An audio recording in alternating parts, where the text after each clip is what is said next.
Web workers are a powerful feature of JavaScript that allow you to run scripts in the background away from the main thread of execution. In JavaScript, the main thread is the single thread of execution that runs your code from start to finish. This can lead to some problems, such as a user interaction block, which happens when you have a certain part of your code that has a long execution time, causing all event listeners to wait for that code to finish before executing their logic. More on that later. This is where web workers come in, as they allow you to run scripts in the background, away from the main thread, and perform tasks in parallel without blocking the user interface of your website or web application.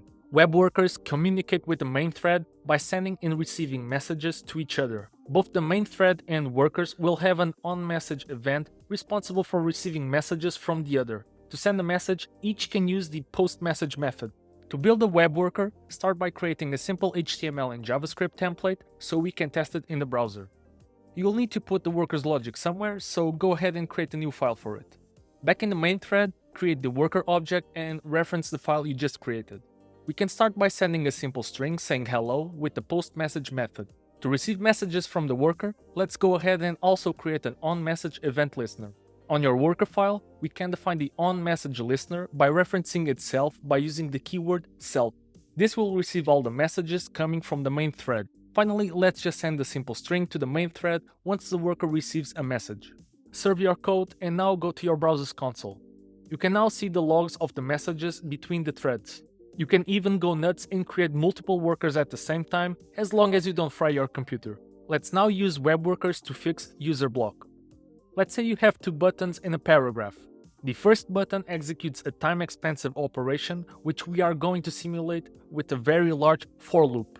And the second button changes the text color from black to red and vice versa. If you press the change button, then the text changes color with no problem. But if you press the execute button and immediately press the change button, you can see that the code is not being executed and the changes only take effect after the large code execution is finished.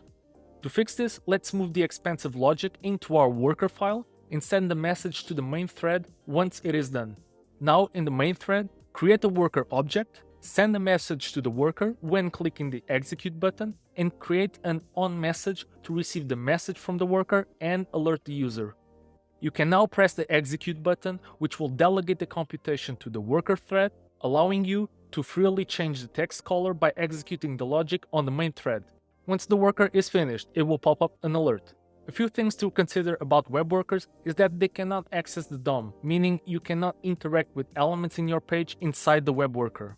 Web workers also don't share the same global scope as the main thread, making it impossible to access variables such as window. You cannot use a try-catch on a worker to handle an error. Instead, you can use the onError event listener.